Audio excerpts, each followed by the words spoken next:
Bonsoir à toutes et à tous, ravi de vous retrouver ici en direct du campus de Paris de l'école Rennes School of Business. J'espère que vous allez bien.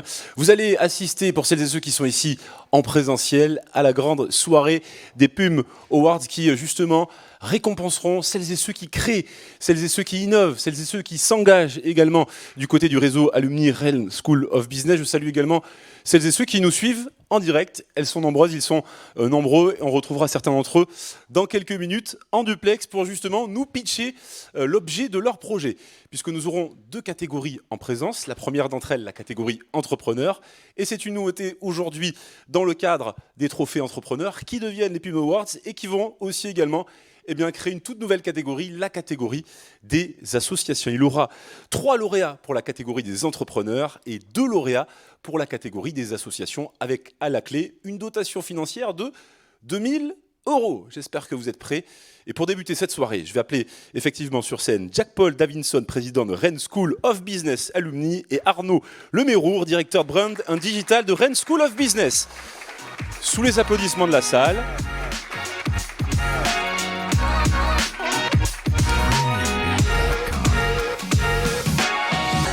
Bonsoir à tous les deux, ravi d'être avec vous.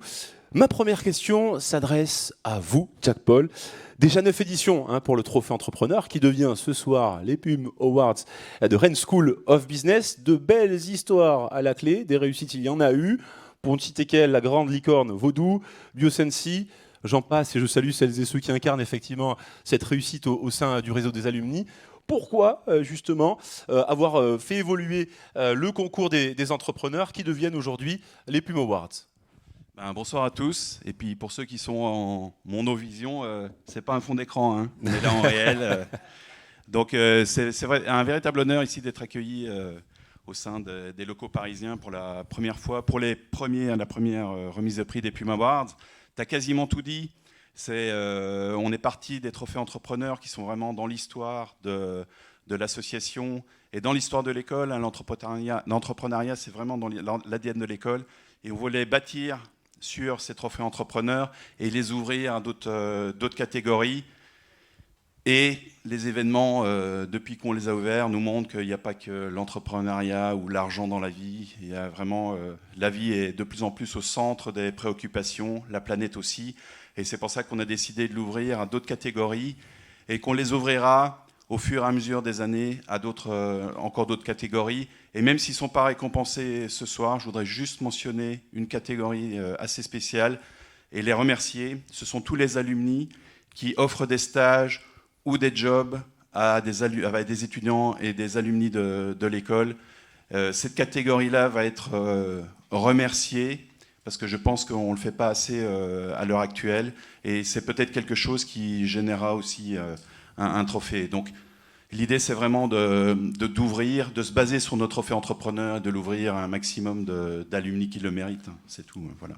Les générations des étudiantes et des étudiants qui répondent au rendez-vous de la promesse aussi du réseau des alumni Rennes School of Business. Tout à fait. Et ça peut vraiment faire l'entrepreneur association. Vous voyez que le spectrum va être très grand. Et outside of the box, on pourra récompenser beaucoup d'autres types de catégories. Donc voilà, merci. Basculons, vous voulez rester avec moi, Jack-Paul. Basculons avec Arnaud. Rennes School of Business, c'est bien sûr une école de management internationale qui forme effectivement des managers avisés responsables. Pourquoi justement l'école mise-t-elle sur l'entrepreneuriat ? Bienvenue à toutes et à tous. Rennes School of Business est la plus jeune des grandes écoles de commerce. Elle a fêté ses 30 ans. Donc l'esprit d'entreprendre fait partie de son ADN, comme l'international bien sûr, et la dimension multiculturelle. Et depuis 30 ans, des alumni, des étudiants ou des diplômés ont porté des projets, les ont créés, cofondés.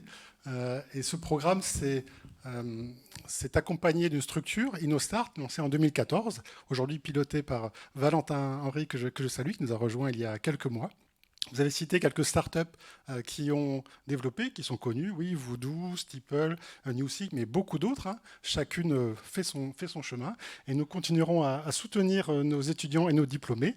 Et une dernière data prouvant cet esprit d'entreprise et d'entreprendre. Dans les dernières enquêtes réalisées auprès des diplômés des 4 dernières cohortes du programme Grande École, 8% de ces diplômés sont entrepreneurs. Oui, donc c'est un beau résultat. Continue avec vous, Jack Paul. Porter un projet, c'est naturellement exprimer une idée, c'est être capable également de la transformer, c'est faire face également en tant qu'entrepreneur à des incertitudes. Et vous, justement, en tant qu'alumni, le réseau alumni porte et prend en charge des porteurs de projets. Racontez-nous un petit peu aussi les Oui, tout objectifs de à tout fait. ça. C'est pas juste l'histoire de donner un chèque de tant d'euros.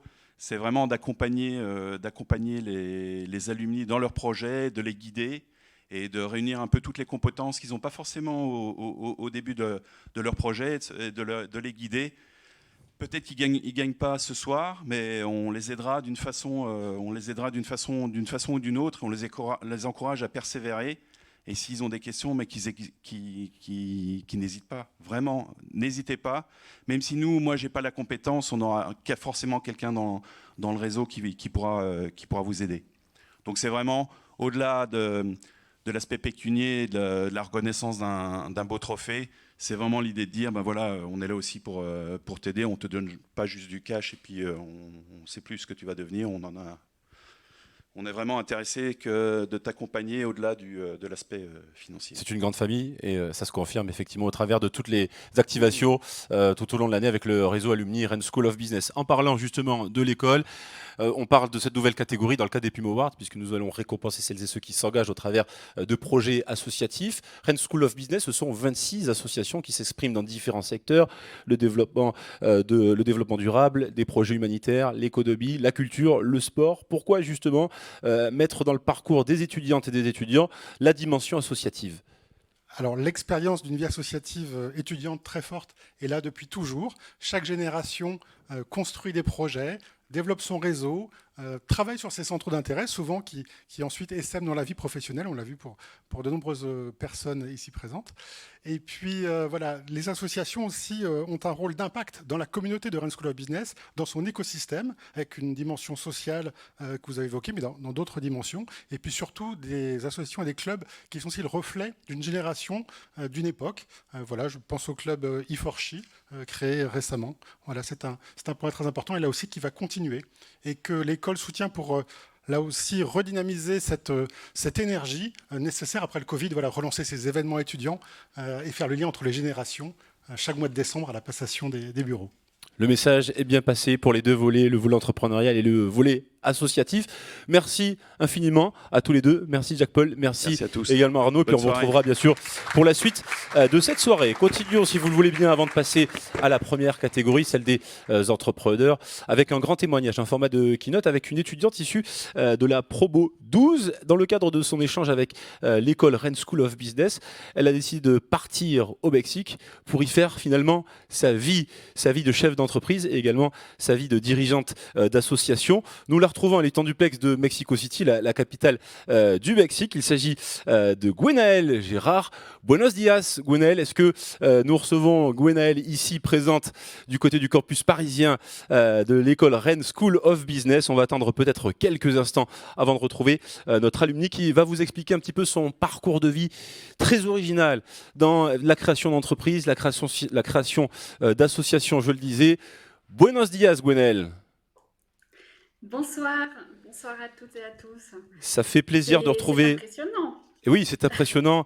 On est un peu partout dans le monde, y compris avec vous du côté du Mexique. Vous êtes ici pour nous parler justement de votre vie depuis eh bien, cet échange qui vous a conduit à y faire, on peut le dire, votre vie au Mexique avec votre casquette de chef d'entreprise et également dirigeant d'association. Je vous laisse nous en dire plus. Avec grand plaisir.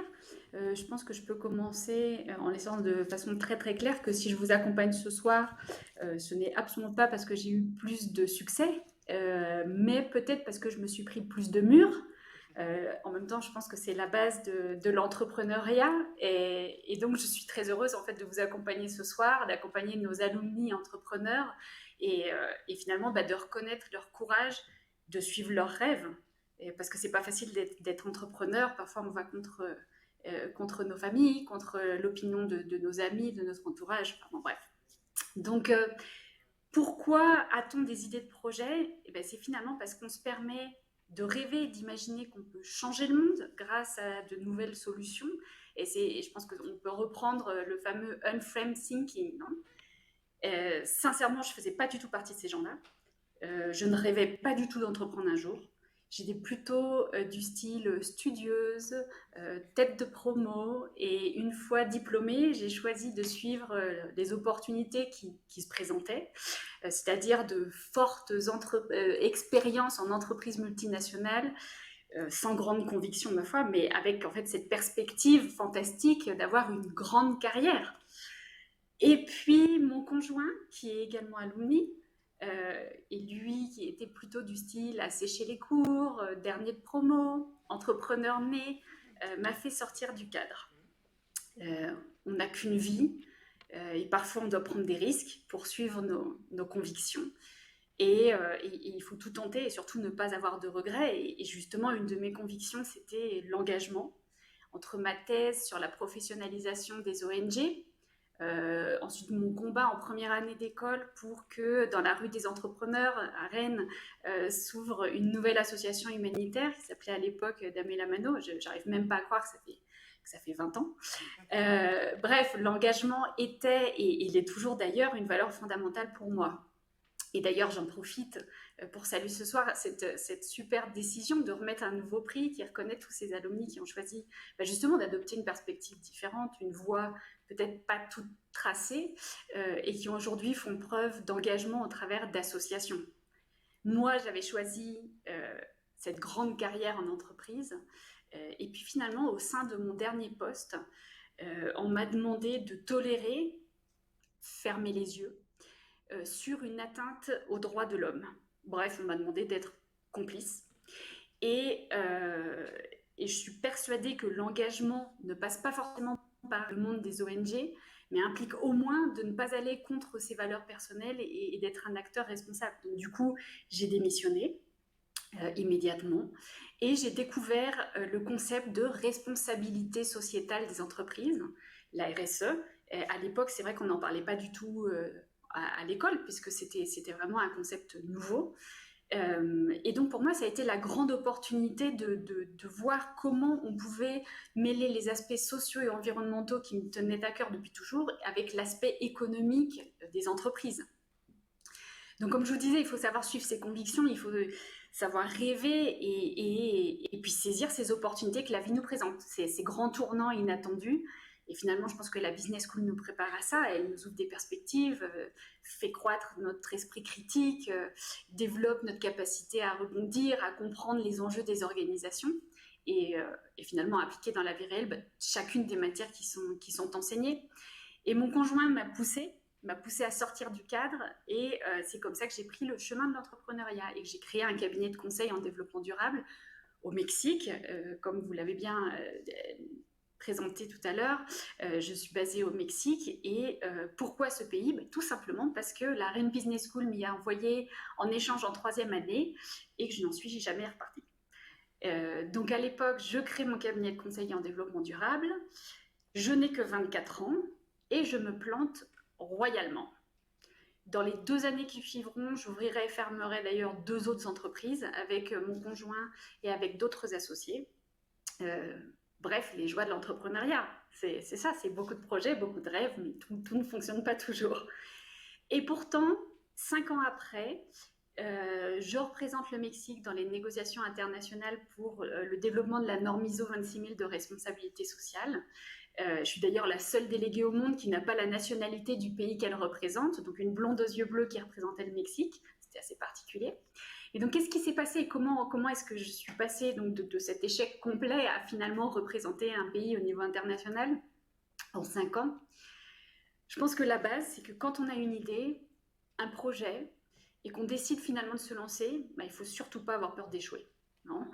Think outside the box, ça implique de ne pas avoir peur de rêver, mais pas avoir peur de prendre des risques, et puis surtout ne pas avoir peur de se tromper.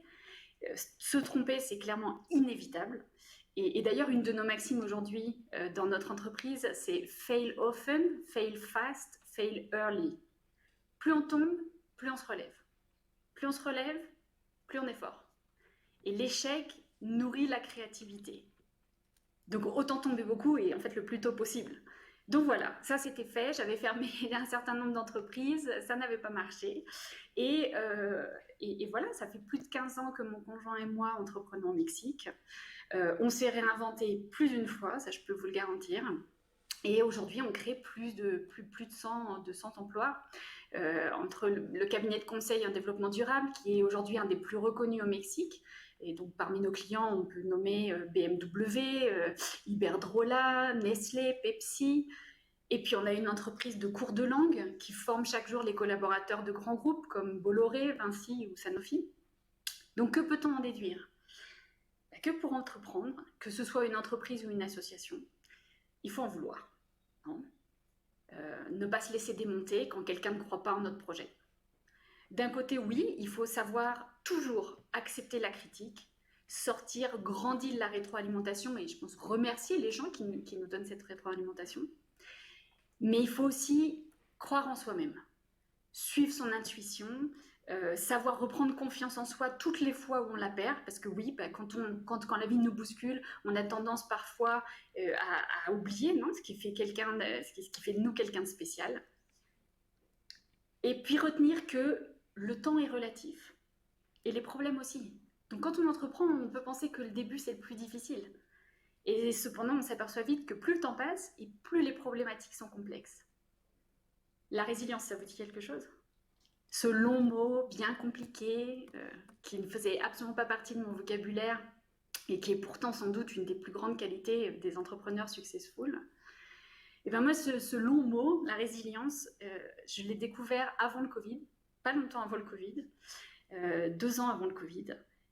Et je vais vous raconter qu'il n'a fallu en fait que 15 secondes pour que ce mot entre avec fracas dans ma vie. J'appelle d'ailleurs cet instant, ces 15 secondes, le début du reste de ma vie.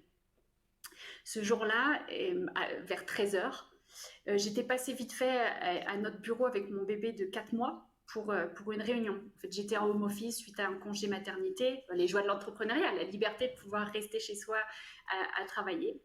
Et donc, je passe au bureau, et là, en 15 secondes, vous vous rendez compte ce que c'est que 15 secondes ? Faisons le décompte ensemble. Je vous écoute.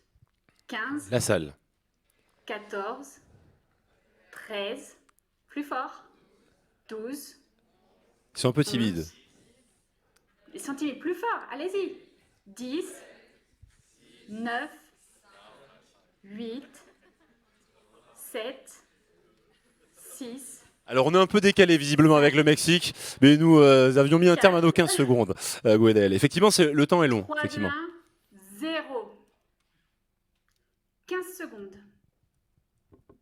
C'est le temps qu'il a fallu pour que l'immeuble dans lequel nous avions nos bureaux s'écroule en pleine journée de travail. Un fort séisme venait de frapper la ville de Mexico. 15 secondes, ce temps à la fois très long et à la fois très court, c'est le temps qu'on a eu pour appliquer notre protocole de sécurité. 15 secondes pour sortir. 15 secondes pour survivre. 15 secondes pour perdre 100% de nos actifs. 15 secondes pour perdre plusieurs de nos collaborateurs, changer à jamais la vie de tous les blessés graves et traumatiser toute notre équipe. Le destin a voulu que mon conjoint, mon bébé et moi survivions. Mais clairement, le chaos s'est installé dans notre vie professionnelle et familiale, martelé par les thèmes de deuil, de culpabilité, d'homicide involontaire, de corruption, de problèmes financiers, traumatisme collectif, chaise roulante, kiné, et j'en passe. Quelle est selon vous la première étape vers la résilience ? Et bien moi, je pense que c'est accepter notre vulnérabilité. Et vous savez pourquoi ? Parce qu'en fait, les entrepreneurs ont souvent du mal à reconnaître qu'ils ont besoin d'aide. Faire tomber leur masque, et moi la première, de super-héros, et reconnaître juste en toute sincérité qu'ils ressentent de la peur, de la tristesse, et qu'ils n'ont tout simplement pas toutes les réponses, pas forcément toutes les solutions pour les situations qui se présentent. En fait, nos trajectoires personnelles et professionnelles, qu'on le veuille ou pas, ne sont pas écrites dans le marbre. Et nous devons accepter de nous projeter dans des situations qu'on ne s'était pas imaginées. Donc certes, On peut résister à l'idée du changement, mais du coup mal le vivre et certainement perdre beaucoup d'énergie, beaucoup de motivation. Donc, croyez-moi, avec un peu d'ouverture d'esprit, beaucoup de résilience, on peut clairement traverser la crise, se transformer, se réinventer et en ressortir bien plus fort et voire même accélérer. Est-ce que vous saviez que résilience, le mot résilience, vient du terme en latin resilio, resiliere, qui veut dire sauter en arrière. Quand on y réfléchit, en fait, les adversités qu'on rencontre sont finalement autant d'opportunités de reculer pour mieux sauter.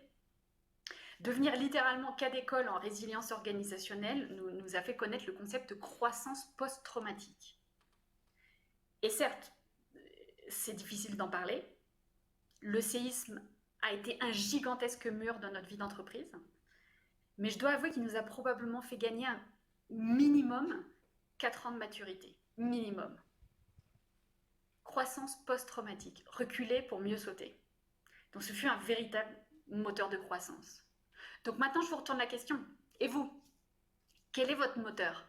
Combien de fois vous êtes-vous remis en question pour mieux rebondir, pour mieux se transformer? En fait, on n'a qu'une vie. Donc, est-ce que vous faites de la vôtre? Et pourquoi vous le faites? Est-ce que vous avez des objectifs? Essayez de vous donner un but, une raison de continuer à vous battre pour votre projet, pour vos rêves, parce que la vie n'est pas facile tous les jours. Et le mien, en fait, après le séisme, mon objectif, c'était tout simplement de retrouver une vie normale, équilibrée, pour mes enfants, pour mon couple. Donc soyons clairs, la résilience n'est pas un sprint, c'est plutôt une course de résistance. Pourquoi? Parce qu'en fait, chaque crise est en fait malheureusement un monstre à plusieurs têtes. Par exemple, prenez ma crise, une crise de 15 secondes, qui a déclenché au cours des 2 années suivantes des crises personnelles, organisationnelles, psychologiques, crise de communication, légale, financière, résistance au changement, rotation de personnel, crise de leadership, perte de qualité, perte de clients. Bref, j'en ai d'ailleurs écrit un livre. Donc il faut savoir être persévérant et sur de longues périodes. Encore une fois, c'est une course de résistance. Et être persévérant n'est absolument pas incompatible avec le fait de savoir ralentir, prioriser, renoncer à des choses ou même à des personnes, des collaborateurs, des associés, il faut dire ce qui est. Donc aujourd'hui, voilà, vous êtes nombreux à chercher des fonds pour faire croître votre projet. Dans quelques instants, certains d'entre vous recevront un petit coup de pouce grâce au PUM Awards. Mais quoi qu'il arrive, n'oubliez pas qu'en fait, c'est quand on n'a pas beaucoup de ressources qu'on apprend à prendre les meilleures décisions de gestion. Si on n'avait pas galéré les premières années de notre vie d'entrepreneur, on n'aurait sans doute jamais pu reconstruire notre entreprise avec plus que 40% de notre personnel et aucun actif. La résilience, c'est comme un muscle.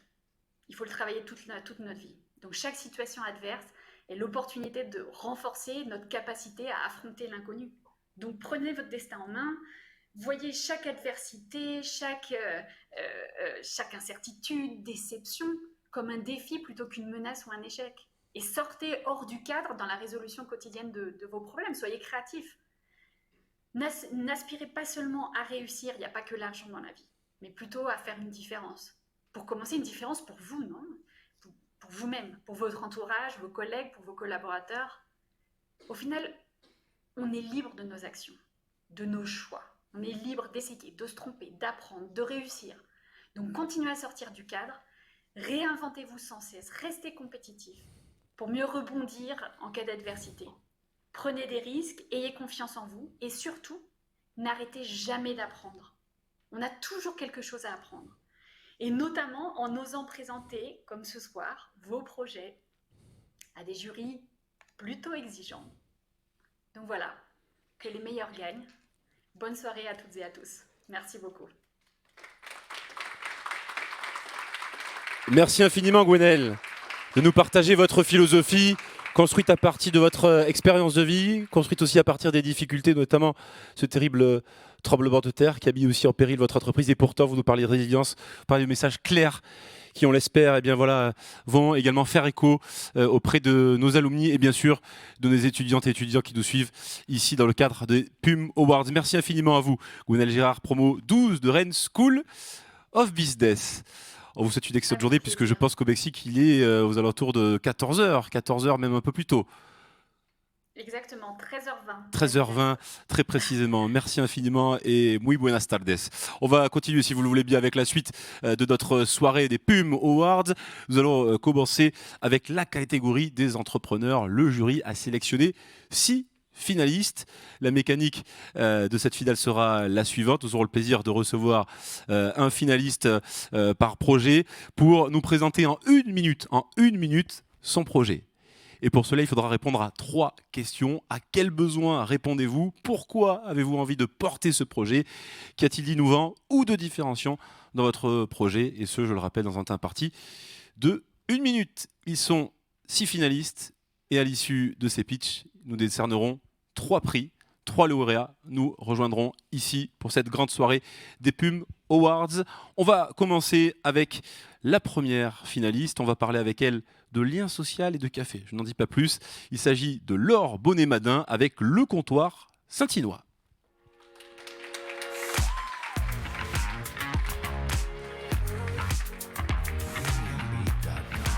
Bon, Bonsoir Laure. bonsoir. Comment ça va? Bien, merci. Pas trop stressé devant cette assemblée qui est une grande famille que l'on connaît tous?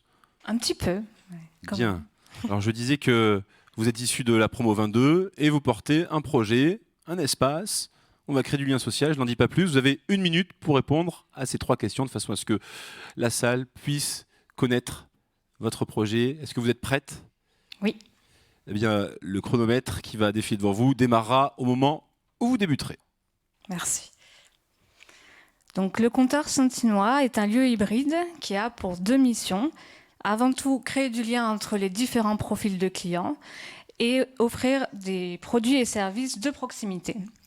Il répond aux besoins locaux communiqués par la municipalité de Saint-Igny qui a pour volonté politique, je cite, créer une commune accueillante et dynamique avec des lieux de rencontre pour toutes les générations. Mon projet est animé par 2 aspirations profondes, me sentir utile en proposant des produits et services aussi simples qu'essentiels, et aussi être l'un des maillons indispensables du tissu local. À contre-courant de la digitalisation majeure de notre société, le comptoir Saint-Inois se distingue dans le simple fait qu'il remet tout simplement l'humain au cœur de son activité, en créant avant tout un lieu de vie, de convivialité et d'échange. Merci infiniment Laure Bonnet-Madin pour ce projet du comptoir Saint-Inois. Vous êtes issu de la promo 22. Je vous remercie.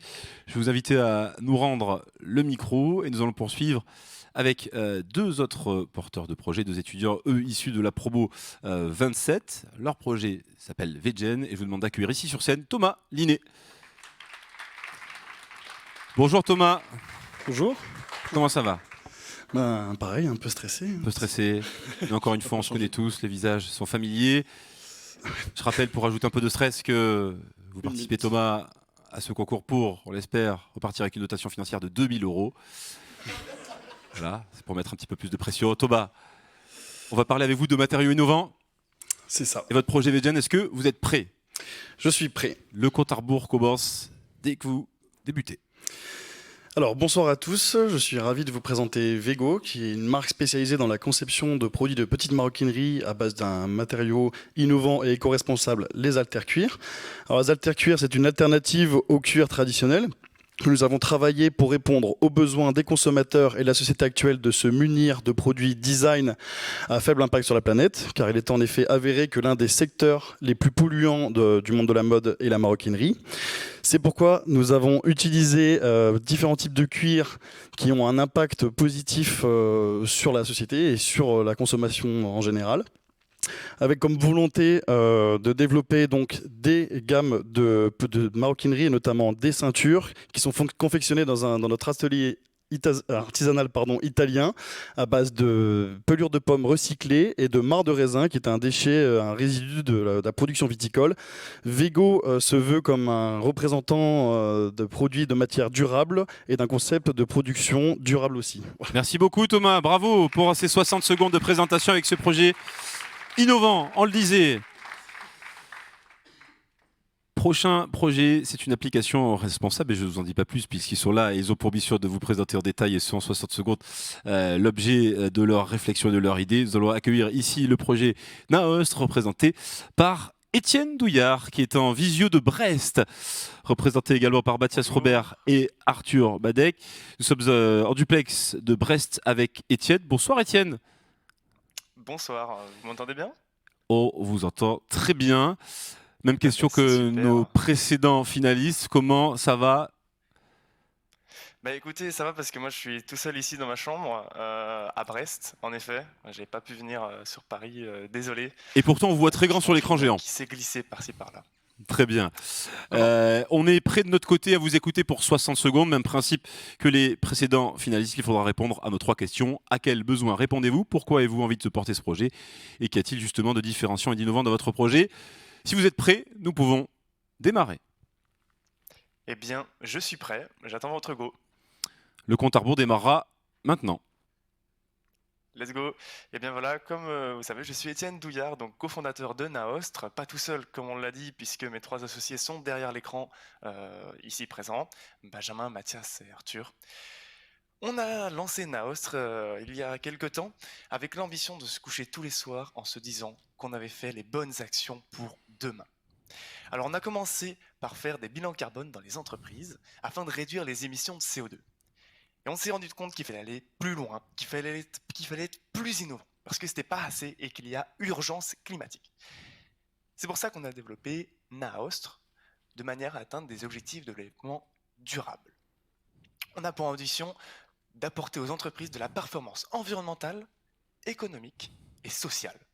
Alors voilà, si comme nous, vous voulez vous coucher tous les soirs en vous disant que vous allez faire des bonnes actions dans votre entreprise, eh bien, suivez-nous et puis voilà, allez consulter notre site web, Naostre, c'est nous.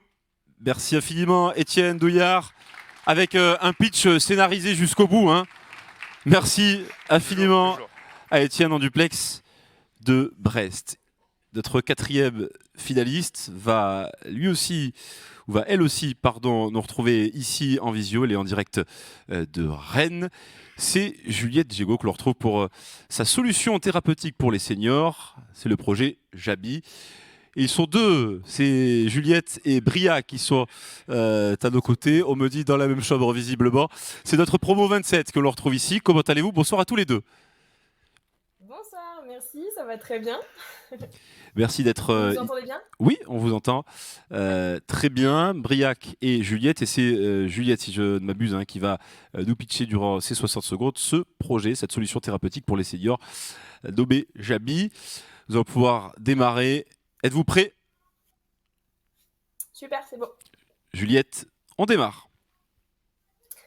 Donc Jabi, ça part d'une histoire personnelle. Lorsque j'étais très jeune, à l'âge de 13 ans, j'ai perdu l'ensemble de mes grands-parents, notamment dû à un déclin cognitif avancé, donc perte de la mémoire, du raisonnement, de l'attention. Et de là, avec Briac, on a décidé de créer une solution ludothérapeutique qui favorise l'autonomie des seniors, notamment grâce à la stimulation cognitive. Donc on a créé une application mobile avec des experts de santé, des psychologues, neuropsychologues, qui regroupe l'ensemble des fonctionnalités préférées des seniors, qui sont un espace de communication simplifié, la presse, la radio et des jeux stimulants. Mais alors, comment fonctionne la technologie Jabi? Eh bien, la première fois, le senior va faire un jeu découverte de 5 minutes qui va permettre à la technologie de comprendre où est-ce que le senior est en train de décliner au niveau de la mémoire, du raisonnement, de l'attention. Et de là, Jabi va faire des recommandations journalières. Donc, par exemple, si le senior décline au niveau de la mémoire des mots, Jabi va lui recommander de faire un jeu Jabi devine-mots. À côté de ça, on a créé un outil de pilotage majeur qui permet au personnel d'établissement de gagner du temps administratif, toujours au service du bien-être du senior. Merci. Merci Juliette, merci Briac. Merci. Pour votre projet Jabi, nous retrouverons bien sûr tous les 6 finalistes dans quelques instants pour le grand reveal, la révélation de celles et ceux qui brigueront les 3 grandes récompenses que nous vous décernerons. Avant cela, nous retrouvons le 5e finaliste de cette soirée des Pum Awards dans la catégorie entrepreneur.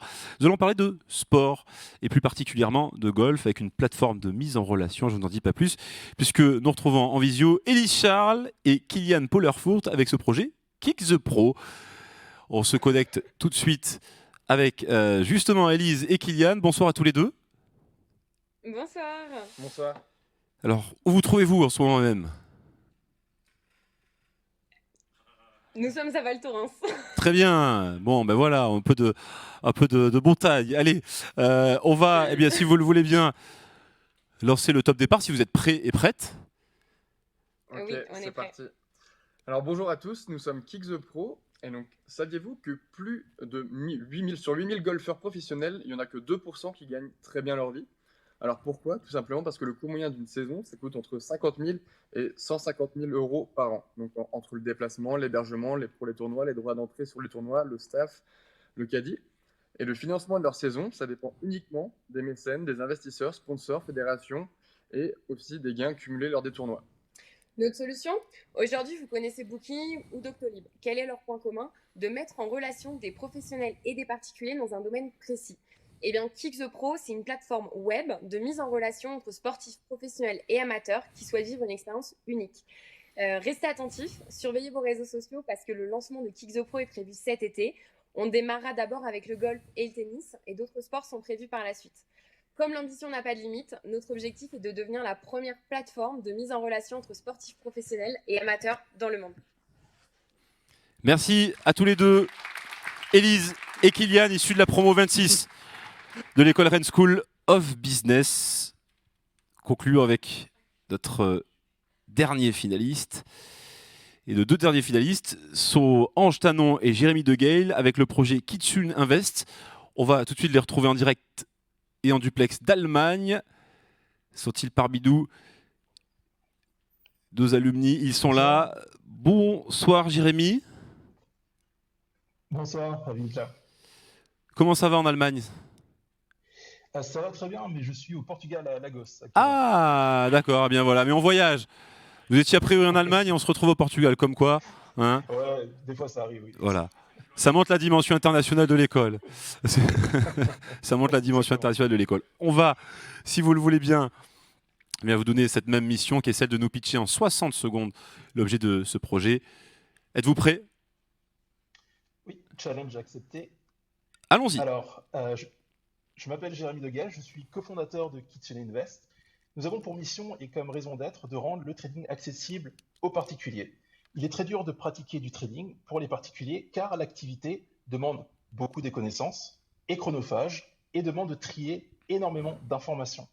Pour résoudre ces problèmes, Kitsune Invest propose un outil de gestion de capital sur les plateformes de trading.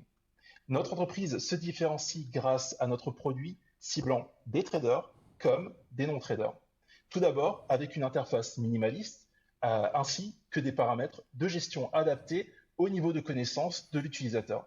Ensuite, par la transparence des activités réalisées par nos bots de trading. Enfin, grâce à l'application des meilleures pratiques de trading recommandées par des experts et testées en amont par des simulations de marché. Et pour plus d'informations, je vous invite à aller sur kitsune-invest.com et je vous souhaite une excellente soirée. Merci infiniment, Jérémy, en direct du Portugal. D'aussi finalistes en lice, ça y est, on pitchait devant vous leur projet. C'est le moment de passer tout de suite aux résultats et de vous présenter celles et ceux qui ont brillé, celles et ceux qui vont repartir avec, je le disais, une dotation financière de 2 000 € pour cette 9e édition du Trophée des entrepreneurs que l'on baptise maintenant ici les PUM Awards.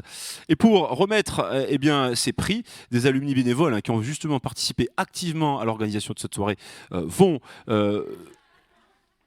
Pardon ? Ai-je dit une erreur? Qui ont participé, je le disais, activement à l'organisation de cette soirée. Et nous allons retrouver l'un d'entre eux, puisqu'il s'agit de Valentin Henry, membre du réseau, qui va nous rejoindre ici sur scène.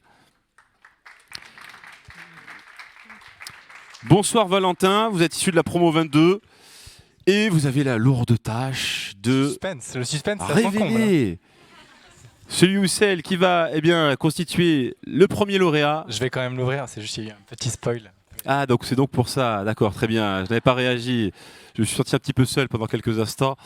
Je comprends mieux maintenant. D'accord. Il a fait avec beaucoup d'élégance, notre ami Valentin, l'enveloppe, l'ouverture de l'enveloppe. C'est bien, ça fera une séquence pour le best-of. Allez, Valentin, donc, sans surprise, le lauréat. Le gagnant. Et les gagnants sont Vego.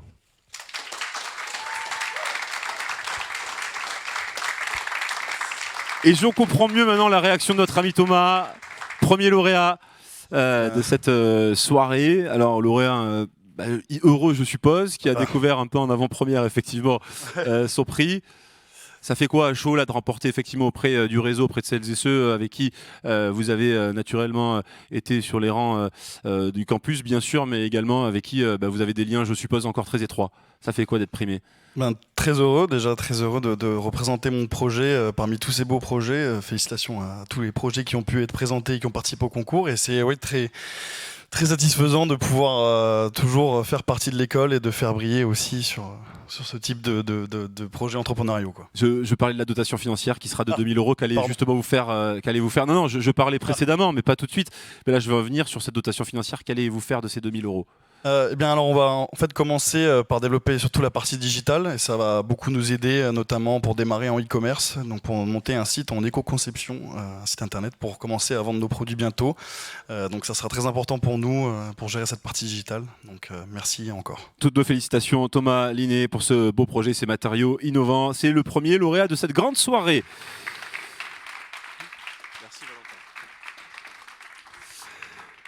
Continuons avec le deuxième lauréat et ce prix sera remis par la présidente du jury qui va justement nous rejoindre ici sur scène, Catherine Nora. Et on va nous peut-être compléter parce que je n'ai pas eu toutes les informations. Pardon Catherine. Allez-y, venez sur scène et présentez-vous à l'Assemblée et devant celles et ceux qui nous suivent en direct. Bonsoir à tous, donc je suis Catherine Norachina, je suis la présidente donc, du jury des Plume Awards de cette année. Cette année, on a eu des très très beaux dossiers d'entrepreneuriat avec une très belle diversification, des gens très motivés.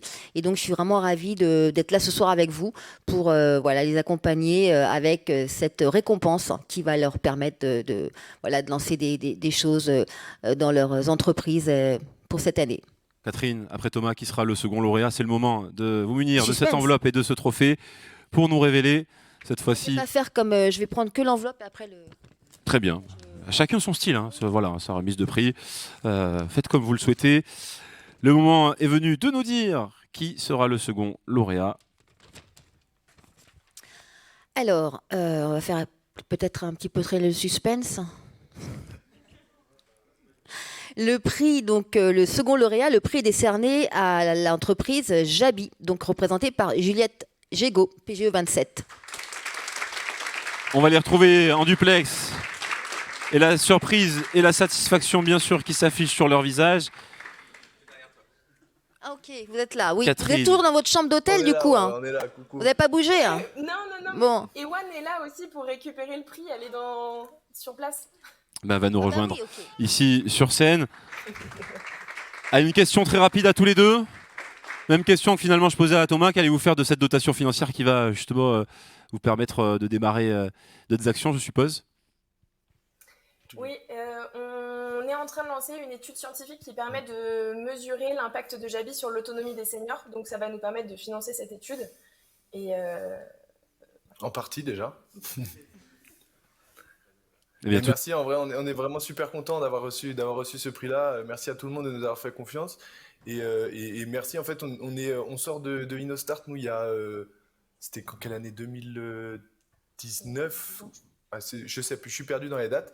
Mais ouais, on a fait InnoStart et en fait, ça fait super plaisir d'être accompagné depuis tout ce temps-là, d'être suivi au moins par RSB. Donc, merci beaucoup. Bon, le trophée est entre de bonnes mains, il vous sera remis dans quelques jours. Merci infiniment et toutes nos félicitations encore une fois à tous les deux. Merci à vous. merci encore. Merci beaucoup. Ils étaient 6 finalistes et nous allons décerner maintenant le dernier prix, ce troisième lauréat qui sera révélé par Rémi Rivas, qui il est là ici présent. Alors Bonjour. Rémi, c'est le dernier. Tout à fait. Dernier. Absolument. Bon. Le rôle le plus ingrat, du coup, puisque j'annonce en même temps les 3 qui n'ont pas gagné. C'est cela, effectivement. Je mettrai- Indirectement, effectivement. Indirectement, malheureusement. Et avant de faire, je voudrais vraiment... Il n'y a jamais d'échec. Déjà On dit jamais. tout à l'heure En avec Lionel. entrepreneuriat, il n'y a que des apprentissages. Et je voudrais, avant d'annoncer le troisième, juste rebondir sur les propos de Jacques Paul pour dire que, indépendamment du fait d'avoir ou non gagné ces trophées, le réseau est là. le réseau est là, et voilà, c'est quand même 20 à 30 000 personnes aujourd'hui qui sont insérées professionnellement dans à peu près tous les secteurs d'activité et dans toutes les capitales mondiales. Donc voilà, indépendamment d'avoir gagné ou non, n'hésitez pas à faire appel au réseau, on est là pour ça. Et donc sans plus de suspense, Rémi va nous révéler qui. Vous apprécierez le bruit du... Pas de bruitage, c'est... Pardon. Merci. Et la troisième entreprise gagnante du prix PUM Award 2021 est l'entreprise Kick the Pro. Élise et Kylian, on parlait de sport, on parlait de golf, et ça a visiblement plu au jury. Je suppose... Merci beaucoup. Merci beaucoup. Vous nous parliez de lancement au mois de juillet, c'est cela, du coup, voilà, du côté de l'été. Ça va vous permettre effectivement de faire beaucoup de choses. Comme quoi, par exemple, avec cette dotation financière? Ça va surtout nous permettre de financer du coup la suite du site internet qui est en production et de pouvoir lancer nos premières actions de communication pour le lancement qui est prévu cet été. Donc c'est une super aide et merci beaucoup à tous. Bravo. Un grand merci à Innovstat aussi qui nous suit depuis le début. Et on n'en serait pas là sans eux. Toutes Donc, nos félicitations à vous et merci infiniment et bravo encore une fois. Je remercie bien sûr également. Et merci à Julia qui vient chercher notre... Ah, Julia est là. Bah oui, Julia. Faites gros bisous. Julia, viens là. Félicitations. Voilà. Merci beaucoup Julie. Bravo à tous nos candidats, bravo à nos 6 finalistes et bravo bien sûr naturellement à nos 3 lauréats. Continuons si vous voulez bien avec la suite de cette soirée, avec un film, un peu de rétrospective justement. Que sont devenus les anciens lauréats du concours? Eh bien, on va le découvrir en images avec ces 3 minutes de reportage où on va un petit peu se remémorer les grands moments de ce trophée entrepreneur devenu les PUM Awards. C'est en images et c'est dans ce film.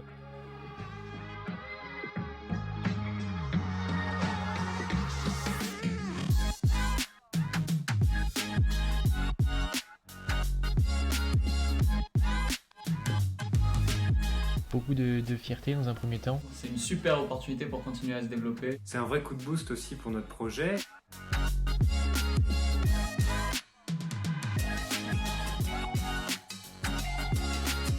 C'est vrai que c'est un petit peu impressionnant quand même.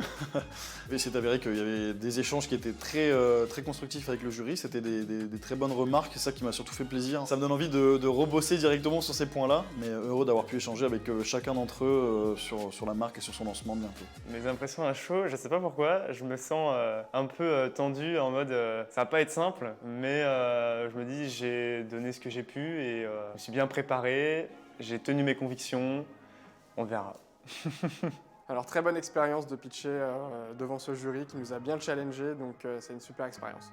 Ça s'est très bien passé, donc les 4 personnes sont bienveillantes et ça c'est quelque chose qui fait vraiment plaisir puisqu'effectivement c'est pas toujours facile de porter un projet, on a forcément parfois des appréhensions et ici on n'est pas du tout là justement pour descendre ce projet-là. C'est des petits conseils aussi qu'on va nous donner qui vont nous aider à porter cette association un peu plus loin. Alors ce que je vais attendre, c'est surtout être surprise, être étonnée, interpellée et avoir envie aussi d'adhérer au projet. Les pitchs, on en voit extrêmement souvent, donc au final, ce que je retiens, c'est l'envie. C'est de montrer que l'entrepreneuriat pour eux a du sens. Alors moi, ce que j'attends surtout quand j'écoute un entrepreneur qui pitch comme ça devant un jury, c'est la passion. Bien sûr, il y a l'aspect après, effectivement, business model, etc. Mais si on n'est pas passionné d'entrepreneuriat, on ne tient pas. Ce qui ressort en fait surtout c'est la motivation des personnes qui nous est en fait transmise et donc moi j'ai eu des frissons, voilà, j'ai vraiment pris beaucoup de plaisir à les écouter et à me laisser finalement convaincre et embarquer dans un projet. Il y a 1 ou 2 projets qui sont extrêmement ambitieux et qui ont un très bon potentiel. J'ai hâte de voir comment ils vont se débrouiller en pitch, savoir s'ils vont bien se lancer, se développer et réaliser un peu leurs ambitions. On veut pouvoir changer les choses à l'échelle de cette association et pourquoi pas à plus large échelle en soutenant et en ralliant d'autres personnes à cette cause. Oui, j'ai envie qu'on suive des projets et qu'on les aide à avancer.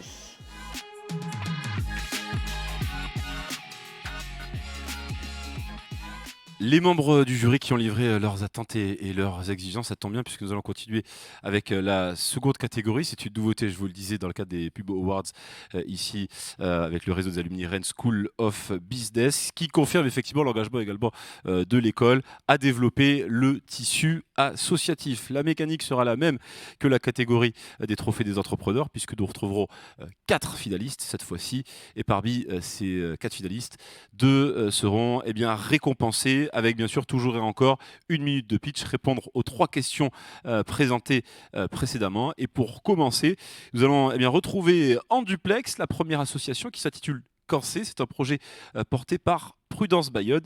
On va parler de justement libérer la parole durant la maladie grâce à la culture. Est-ce que Prudence est parmi nous en duplex? Bonsoir Prudence. Bonsoir à tous. Alors, vous allez nous parler de ce beau projet que vous avez décidé de créer grâce à cette association Cancé. Je vous laisse nous en dire plus pour les 60 prochaines secondes. Super, allons-y. C'est le moment, Prudence. Bonjour à tous. Donc, je suis Prudence Bayonne, étudiante à Rennes School of Business. Et le projet Warrior, donc c'est un projet d'exposition photo, sera le premier projet qui sera du coup le Kickstarter de l'association Cancé, qui part dans un premier temps d'une expérience personnelle. Il s'avère qu'il y a quelques années, j'ai eu un cancer de stade 3, donc c'est un lymphome non-Hodgkinien qui m'a bouleversée et j'ai pu en fait constater qu'il y avait quelques petits soucis en termes d'accompagnement et surtout je ne me retrouvais pas dans les campagnes de sensibilisation qui étaient montrées à la télévision. Et il y a eu le Covid dans lequel nous sommes toujours présentement encore une fois, je ne me suis toujours pas reconnue en fait dans les images qui étaient présentées et c'est pour ça du coup que l'objectif de cette exposition, c'est de montrer une image beaucoup plus réaliste du cancer en donnant la parole du coup aux personnes qui sont atteintes de cette maladie. Merci Prudence Bayonne pour le pitch de votre association intitulée Cancé. Nous retrouvons cette fois-ci une autre association, l'association Pacadur, un projet porté par une étudiante issue de la promo 20, Lucie Galou-Cardinal, Nicolas Monod et Tristan Gaillard, pour nous présenter un système de consigne d'emballage à usage unique. Et c'est Tristan qui est là parmi nous.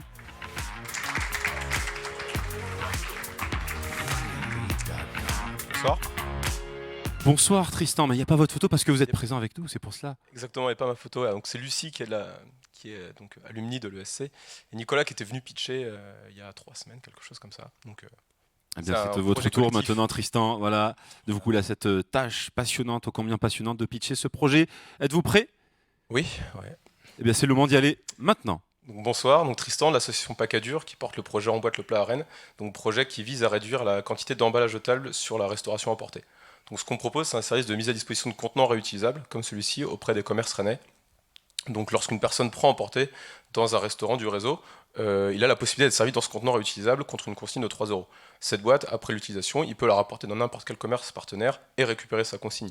L'idée, c'est de créer un réseau de partenaires qui mutualisent et qui partagent ces contenants réutilisables. Ça permet de faciliter l'utilisation pour les clients et donc de maximiser l'impact environnemental et social du projet. Aujourd'hui à Rennes, c'est 50 commerces partenaires qui font partie du réseau, c'est 8000 boîtes qu'on a distribuées avec notre vélo cargo et c'est 15 000 emballages jetables qu'on évite chaque mois. Donc le projet Emboîte le plat, en plus de réduire concrètement les déchets de la restauration emportée, vise aussi à changer nos pratiques de manière plus globale et à les faire évoluer vers des habitudes de consommation plus respectueuses de l'homme et de l'environnement. Merci Tristan. Pacadur, le projet. Vous aviez encore quelques secondes, mais vous avez dit l'essentiel et nous vous en remercions. 3e finaliste en liste pour cette catégorie des associations. Il s'agit de l'association One Life, un projet porté par Nicolas Ancelin et Jade Dieppe. Bonsoir Nicolas, alors vous êtes issu de la promo 30. Oui, c'est ça.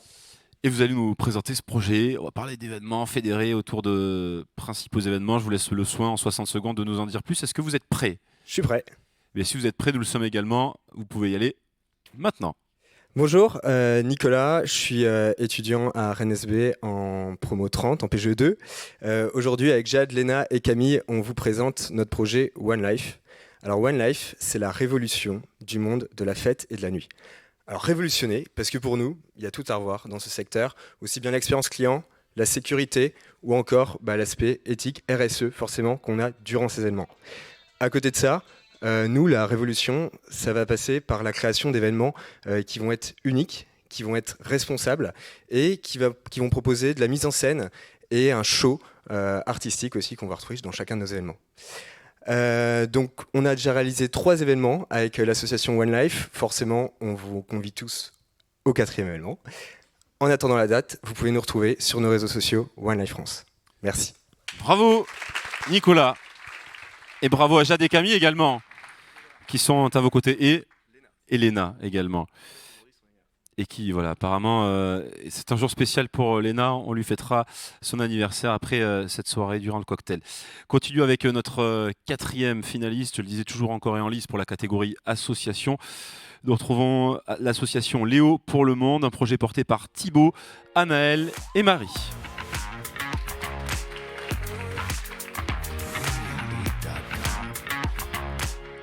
Marie, vous êtes issue de la promo 26. Oui, tout à fait. Et c'est une association bien particulière en mémoire d'un étudiant, Alumni Rennes School of Business. Tout à fait. Léo qui faisait partie de la même promotion avec d'autres alumni qui nous ont aidés à créer l'association, dont certains sont là ce soir. C'est le moment de nous partager justement ce projet en mémoire de Léo. Est-ce que vous êtes prête ? Oui. Allons-y. Bonsoir à tous. Léo pour le Monde est une association humanitaire qui a été créée en octobre 2020. Donc, comme on le disait, en la mémoire de Léo, qui était un alumni RSB et surtout un de nos amis très proches. Les missions de l'association sont de développer des projets en faveur de l'éducation et de favoriser l'ouverture sur le monde auprès des populations les plus vulnérables. À date, nous avons plusieurs projets en cours. Le premier étant la construction d'un complexe scolaire d'excellence à Niamey, au Niger, en partenariat avec une grande ONG française. Nous avons également participé à la réhabilitation d'un établissement au Bénin qui a déjà réouvert et qui fait le bonheur de nombreux écoliers. Et notre projet le plus récent, qui vient tout juste de se lancer, est un projet d'atelier philosophique à destination d'enfants et d'adolescents en France. Nous souhaitons continuer tout ce en quoi Léo croyait et poursuivre son engagement, et nous espérons que nos missions continueront à se développer, à se pérenniser et que de nouveaux projets pourront avoir lieu. Merci beaucoup. Merci à vous, Marie. Comme nous l'avons fait pour la catégorie des entrepreneurs, ça va être le moment bien sûr de vous révéler celles et ceux qui ont convaincu le jury. Et pour commencer, nous retrouvons notre remettante Julie Azmar, qui fait partie du jury, que l'on a retrouvé tout à l'heure à l'image. Vous étiez issu, vous, de la promo 23, pardon. Et vous avez la lourde tâche de remettre, je le disais, ce premier prix. Il y en aura 2 au total sur les 4 finalistes. Je vous laisse ce soin de nous révéler quel est le projet associatif, l'association qui repartira avec cette dotation, je le rappelle, financière de 2 000 €. Ouais, merci. Alors moi j'ai fait le choix de l'ouvrir avant de prendre le micro. Voilà, c'est malin. Plein de choix. Et avant juste de l'ouvrir, je tenais à féliciter tous ceux qu'on a vus, les dossiers aussi qu'on a reçus, et à aussi féliciter l'école de mettre en avant les associations. Et moi notamment, je fais partie de ces personnes qui ont commencé dans une entreprise, et aujourd'hui je travaille dans une association, donc c'est d'autant plus important. Ah oui, effectivement, c'est effectivement tout justifié de vous retrouver ici alors sur scène. Tout à fait. Je vous laisse le soin de nous dire quelle association. Et donc j'ai le plaisir de remettre le premier prix à Léo pour le Monde. Bravo à Thibaut, Anaël et Marie. Félicitations. Thibaut, Anaël et Marie. Une dotation importante pour l'association, puisque vous nous parliez de ces projets qui ont déjà vu le jour, et d'autres qui sont encore en cours. J'imagine que ça vous fait beaucoup de plaisir, bien sûr, et une pensée particulière aussi pour Léo. Je vous laisse le soin de nous dire ce que vous allez faire avec ces 2 000 €. Ouais, merci beaucoup. Tout d'abord, ça nous touche vraiment parce que l'école, c'est ce qui nous a fait rencontrer Léo et ce qui nous a liés. Donc, on est vraiment très touchés. Notre association commence. Donc, c'est une forte marque de soutien. Donc, merci pour ça. Et cette dotation va nous permettre de pérenniser les engagements qu'on a déjà pris pour multiplier les projets, notamment au Bénin. On discute pour soutenir une école maternelle, par exemple. pouvoir continuer à développer le projet au Niger, puisque c'est un projet de long terme. L'école est actuellement en construction, mais le but est de parrainer des classes entières et de pouvoir suivre les étudiants du début à la fin de leur parcours. Le but, c'est vraiment de les suivre dans tout leur développement. Donc voilà, merci beaucoup. Bravo à l'association Léo pour le Monde. Et en plus de la dotation, bien sûr, je vous remets ce trophée remis par Alumni Rennes School of Business. Continuons avec le dernier prix que nous allons remettre maintenant avec notre remettante qui va me rejoindre sur scène. Il s'agit de notre responsable de la fondation Rennes School of Business. Je vous demande d'applaudir Wafa.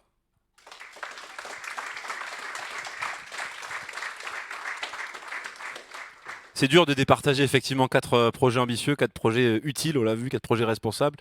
Mais il faut en déterminer 2. Wafa, peut-être je vous laisse le soin de nous dire quelques mots à ce sujet. Vous avez dit Wafa, pas Oui. Mbarki, pour pas prendre... Wafa Mbarki, c'est vrai que j'aurais pu le faire. Vous avez reconnu à l'image, alors je me suis dit c'est bon, on se connaît déjà. Vous allez faire comme tout le monde, vous n'allez pas lire pour pas prendre de risques. Bon, du coup, moi, je vais faire écho à Rémi. Effectivement, on va annoncer le dernier et donc malheureusement. Alors il va falloir prendre le micro, Wafa, pour qu'on vous entende un peu plus. Pardon, parce que mais pas entendu. On vous entend pas ici sur place et alors on vous entend pas en plus avec nos amis qui sont un peu partout dans le monde. Donc je disais, oui, je fais écho à ce que disait Rémi. Et effectivement, on va annoncer le dernier prix, mais ceux qui n'ont pas été retenus. Et comme le disait Julien, en fait, on a pris énormément de plaisir à vous écouter et on espère qu'à l'avenir, il y aura de plus en plus d'associations à présenter leurs projets. Voilà, j'arrête le suspense. C'est le moment de nous révéler qui est le second lauréat de cette catégorie association. And the winner is Pacadur. Et c'est Tristan que l'on revoit. Merci. Avec son système de consigne d'emballage à usage unique. Une belle dotation qui permettra, je suppose, de poursuivre un peu le travail déjà entamé. Ouais, c'est ça. L'idée, c'est principalement pour faire grandir le réseau, en fait, pour continuer à éviter toujours plus d'emballage total. On a toujours besoin de racheter plus de boîtes, des étiquettes. Alors, j'ai plus la boîte là, mais des étiquettes aussi dessus qui coûtent un petit peu d'argent parce que c'est des étiquettes spéciales pour tenir de température, etc. Et donc ouais, ça vous permet de continuer à faire grandir le réseau. Et du coup, je suis donc extrêmement heureux, merci. Mais un peu triste que Lucie du coup ne soit pas là, puisque c'est grâce à elle si je suis là ici. Donc Lucie, elle est en visio, Lucie. Donc elle est là. Lucie, bonjour et merci. On la salue, Lucie Galou, cardinal issue de la promo 20 de l'Econ Rennes School of Business. Merci infiniment et bravo, toutes nos félicitations. C'est la dernière séquence et c'est la dernière ligne droite de notre soirée PUM Awards avec justement un invité qui reflète parfaitement le lien entre l'école et le réseau Alumni, diplômé notre invité de la promotion 22 et du MSC Innovation et Entrepreneuriat. Il est justement arrivé à l'école en qualité de responsable entrepreneuriat et il va justement nous parler un petit peu de tout ce qu'il fait au quotidien pour l'école Rennes School of Business. Je demande de retrouver Valentin Henry. Bonjour. Vous m'entendez bien, c'est bon. Ça va toujours, Valentin. Bon, va. on n'a pas de reveal de prix particulier, c'est plus présenté. facile, Mais en revanche, on a un programme à partager qui est justement concerné dans le cadre justement de ce service responsable entrepreneuriat qui est concerné par cette thématique entrepreneuriale. En fait, c'est pas que les étudiants, c'est aussi les alumni de la promo 1 à la promo 32. Et donc, ça concerne aussi les bachelors, les MBA, tout le monde. En fait, à partir du moment où ils veulent entreprendre, ils ont la possibilité de faire appel aux services que propose l'école autour de l'entrepreneuriat, comme le disait aussi extrêmement bien à la fois Rémi, Jack-Paul et Arnaud. En fait, il y a tout un réseau et il y a énormément d'étudiants qui ont ce besoin-là. J'en vois à peu près un par semaine nouvel entrepreneur. Alors justement, comment ça se passe quand on bénéficie de l'accompagnement? Ça se traduit comment au quotidien? Comment vous les accompagnez, nos alumni ou nos étudiants? Alors il y a deux sujets, donc il y a un accompagnement InnoStart qui va être sous forme d'ateliers qui vont être prodigués toutes les semaines, donc notamment Kick the Pro qui ont eu un prix qui en bénéficie. Ensuite il y a des ateliers aussi sur mesure, un accompagnement avec des points toutes les 2 semaines pour savoir où ils en sont, s'ils ont bien fait leurs actions. Et après c'est mise à disposition du réseau. Je prends un exemple en tête, il y a une entrepreneuse qui, à un moment j'étais bloqué au niveau des réponses que je pouvais lui apporter. Je l'ai relancé vers Rémi qui lui a directement aussi fait une rencontre avec des conseils qui ont été extrêmement bénéfiques par la suite. Donc ça se passe comme ça le réseau aussi. Alors quels sont les projets justement que vous pouvez nous donner un exemple que vous avez propulsé, vous avez accompagné et qui permettront peut-être celles et ceux qui nous suivent, de vous contacter? Alors, je suis allé pour donner un exemple, je suis arrivé en septembre, mais il y avait déjà un projet qui était dans la continuité d'InnoStart des années précédentes. Il y a Risky. Donc, moi, je suis arrivé en 1er septembre. On a prolongé avec eux et en novembre, donc, ils m'ont dit tiens, on a une petite problématique. On a un partiel qui tombe le jour de notre levée de fonds. Donc j'aurais dit, va falloir qu'on arrive à trouver un moyen. Ils voulaient lever 500 000 euros et donc et je les félicite, ils ont réussi à lever 1,7 million. Donc Néo Assurance, vous allez en entendre parler sûrement. Donc ça c'est un exemple de très belle réussite. Après on a des projets comme Kick the Pro qui a eu un très beau prix ce soir. Il y en a plein d'autres projets, il y en a à peu près un par semaine, il y en a 75 à peu près qui se développent en ce moment à l'école, du bachelor de personnes qui a 18-19 ans jusqu'à l'exécutif MBA qui a 55 ans. Donc il y a de tout, mais c'est plutôt bien. Alors on rappelle que vous êtes responsable entrepreneuriat au sein de l'école et que justement vous avez vocation à accompagner aussi bien les étudiants que les alumni. C'est le moment pour celles et ceux qui nous suivent peut-être de prendre contact après la soirée ou peut-être pour celles et ceux qui sont à distance de vous contacter par email ou par téléphone. C'est ça. Comme vous le disiez, moi j'étais il y a 10 ans sur les bancs de l'école, j'étais promotion 22. J'ai monté ma première entreprise pendant ma césure, j'ai eu la chance d'en bénéficier. Et c'est aussi une volonté de redonner ça pour que les étudiants puissent aujourd'hui en bénéficier. Là on en a à peu près une dizaine qui font leur stage dans leur entreprise, qui peuvent bénéficier de ça, donc ça c'est plutôt cool. Merci infiniment Valentin pour bien ce que vous faites au quotidien et au quotidien bien sûr à accompagner les alumni et les étudiants de l'école Rennes School of Business. Et bravo aussi à tout le comité alumni pour avoir organisé cet événement, c'est génial. Merci à vous Valentin. Justement, puisque notre soirée des Plume Awards touche à sa fin, c'est le moment de remercier celles et ceux qui ont œuvré à la bonne organisation de cet événement des Plume Awards. Merci pour celles et ceux qui étaient impliqués dans la catégorie entrepreneur. Merci à Olivier, merci à Catherine, Carole, Rémi, Gildas, Gwenaël, Arnaud, Jacques-Paul et Valentin que l'on a retrouvé il y a quelques secondes. Merci également aux membres de l'organisation pour la catégorie association, Laetitia, Sarah, Marie, Julie, Wafa et Irina. Merci également aux équipes de production de JPB Audiovisuel. Merci à Hugues, merci à Louis, merci à Stanislas, merci à Pauline également, merci à Violaine, merci également à Kurt, notre directeur du campus de Paris qui nous accueille ici pour cette grande soirée des Plume Awards. Et quant à nous, vous savez, on va se retrouver dans quelques mois puisque la prochaine édition des Plume Awards aura lieu à la fin de cette année 2022. Pour celles et ceux qui sont ici en présentiel, on continue la soirée puisqu'on va partager un cocktail. Et pour les autres, on se retrouve pour de prochains événements de ce réseau Alumni Rennes School of Business. Excellente soirée à toutes et à tous et à très vite.